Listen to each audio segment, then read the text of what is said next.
What's up, everybody? Welcome back to Red Zone Fiends. I'm Josh. Here's Frank.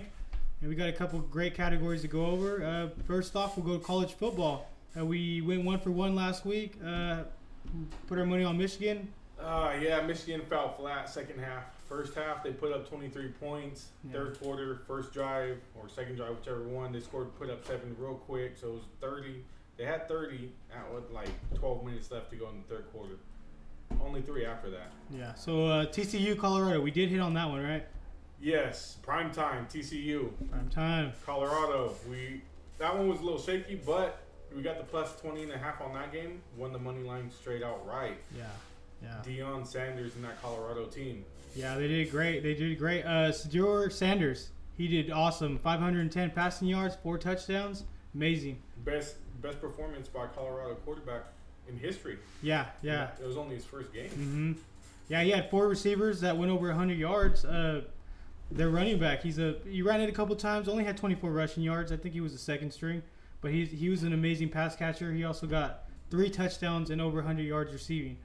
Yeah, man, because of that performance, though, we're going to go ahead and take them again this weekend. Right now, they're minus 150 on the money line. This week, I'm going to take them 75 to win 50 on that. I don't think he's going to lose to Nebraska, to this team. Yeah. The performance it did was great. Yeah. It was definitely the best college game we had on week 1 so far. So Thriller. So this week, we're going to end up talking about Kansas City and the Thursday game. Yeah. What are you thinking? Well, I got a parlay going, 14 parlay going. So they are a part of it. I got Chiefs beating the Lions at Arrowhead. I got the money line minus 280 for one part of 4 out of my parlay. I think it's gonna be a high scoring game. Honestly, I think Jared Goff's gonna have a lot of time since Chris Jones not in there. Yeah. And I just don't want to doubt Patrick Mahomes, especially with the first week. In Arrowhead, I don't think they're gonna lose. Well, Chris Jones missing up front is gonna be a big deal. It's gonna be a big deal because Goff is gonna be able to sit back there, and if they get that run game going against that defense without Jones, then he's gonna have play action all day, and that's where Goff really separates himself in the play action. Yeah. So I agree. I think it will be a high scoring game. I'm actually going to go ahead and take them. This is my bet for the week for Thursday. I'm going to end up doing a 6-point teaser. The money line, the over-under itself is 55. That's a little high for me. Yeah. It is minus 6.5 for Kansas City. So I don't see the Detroit losing by more than 12.5. So I'm going to go with 12.5. And then the other way, 49 is something I feel comfortable. I think it'll be a 24-27 game. Maybe even 30. Both offenses are very explosive. So yeah, absolutely. So the over under is not really a concern. It's the point differential. I don't know how Kansas City's gonna look defensively. Yeah. And Detroit, they come up with big stops. They give up a lot of points, but their defense will make a play or two. Yeah, absolutely. I think I feel like it is gonna be a high scoring game. The reason why I'm not taking the over 55 points is just the fact that it's week 1. Everybody comes out a little bit shaky. So, you just don't know how it's going to be on defense. Just like you said, for the Detroit Lions too, they do have a couple of new running backs. They're playing Chiefs did lose Chris Jones, but if Patrick Mahomes can score often and early, then Jared Goff's going to have to sling it out, and that can cause turnovers, man. Well, they did spend a first-round pick on a wide receiver this year, so, maybe you'll get him up to speed. Yeah. But, they let Juju go.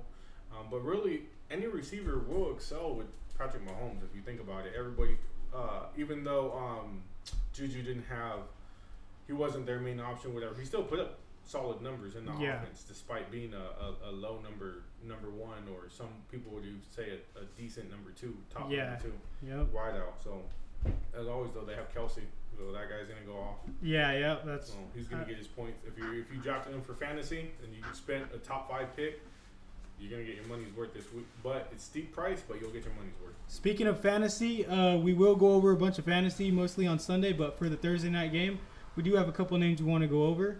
So one is Patrick Mahomes. How do you think he's going to do? So I reached for Patrick Mahomes, and I'll be open to say that. I got him in the second round in one of my drafts. The only reason being is because, not to brag, but I do got 5 rings.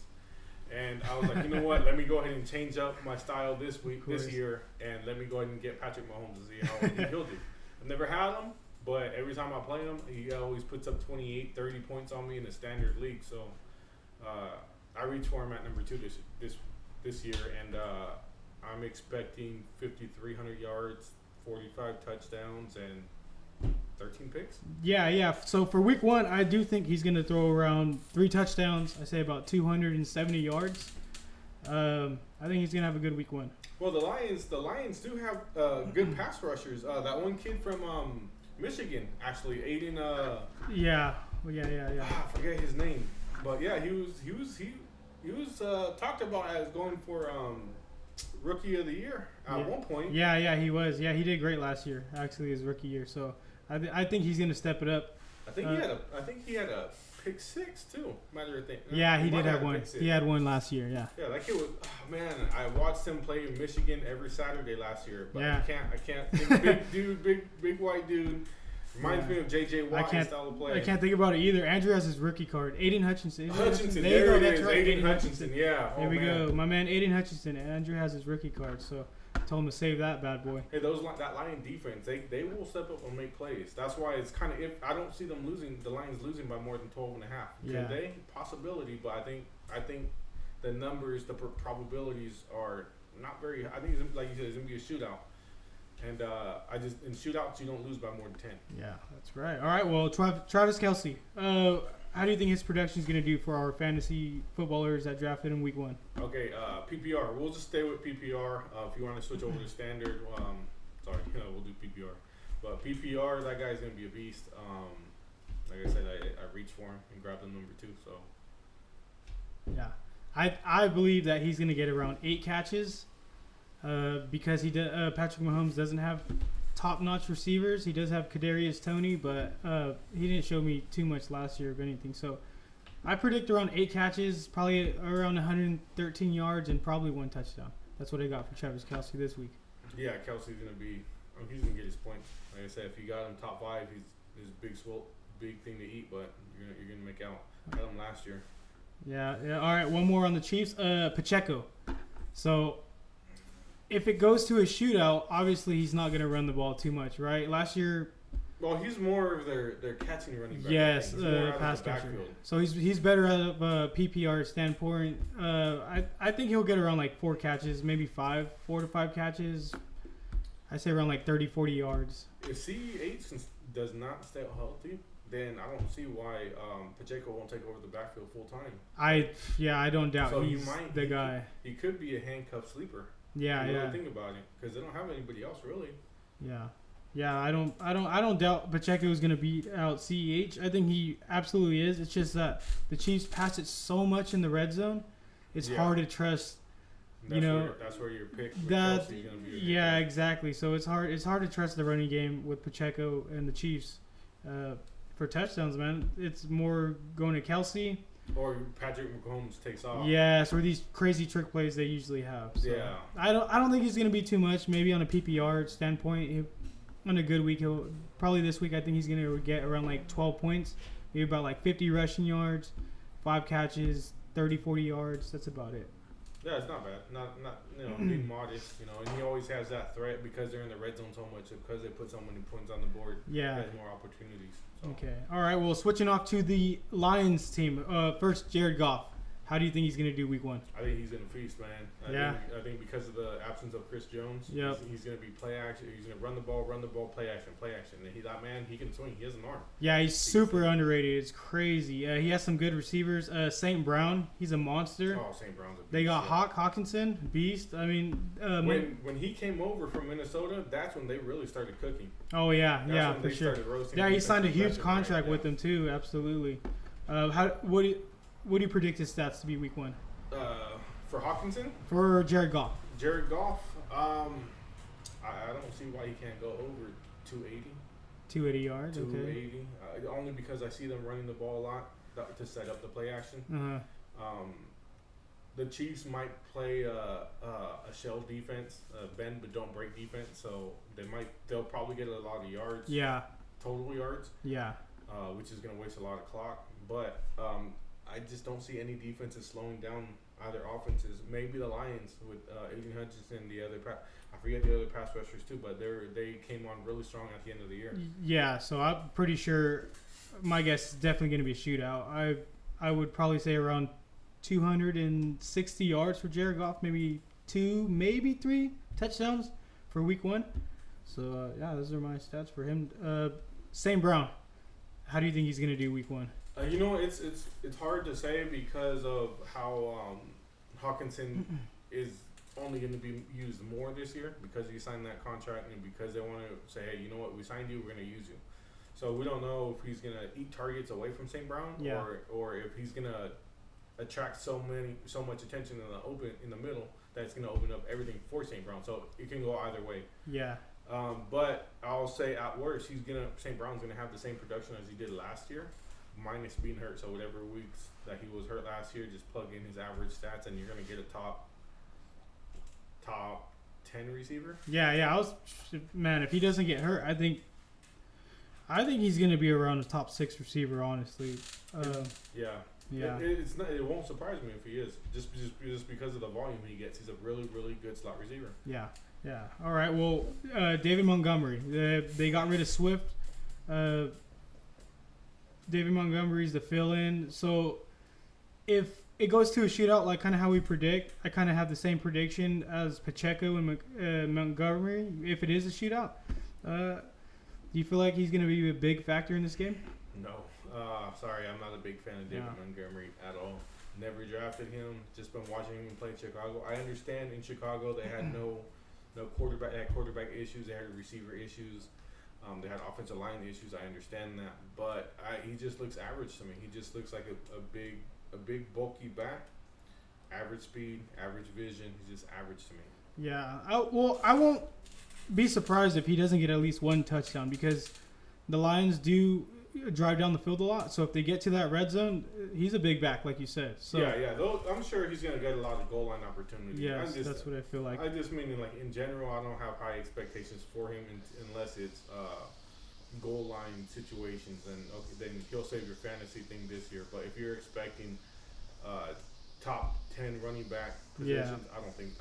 I agree. So for this week, I would like to say he's going to rush for around 70 yards.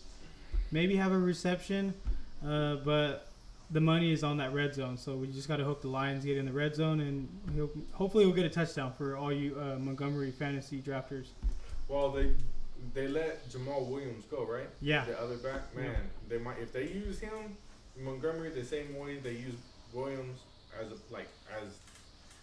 to when they're down there in the red zone. But the only problem is that I don't see a pass catcher on Detroit to rotate with Montgomery. Yeah. I feel like you need that to keep you fresh. Yeah. I do predict one touchdown this week from Montgomery. I think it is going to be a high-scoring game. Like you said, Williams is gone. He's going to get basically the goal line work, and the offense is fucking lit, man. They're going to drive down that field. He's going to have an opportunity for sure this Thursday. And we hope so. For our sake, we're going to be hoping for Detroit wins straight up in a high-scoring game. That's what we're looking forward to. Yeah, absolutely. Well, for the sake of my parlay, I never like to go against the divisions of the Raiders because we are big Raider fans. But if it's for the gambling segment, then you kind of have to. I mean, we're here to help you guys make a little bit of money and enjoy the football season. Nobody likes to lose, so we're gonna do our best to try and win. Okay, and last but not least, one more, Hawkinson. What do you got for? You think he's gonna have a big game this Thursday? I think he's gonna have. I think he'd probably go for about 6 catches, maybe like 70 yards. Yeah. And the touchdown is gonna be the difference maker.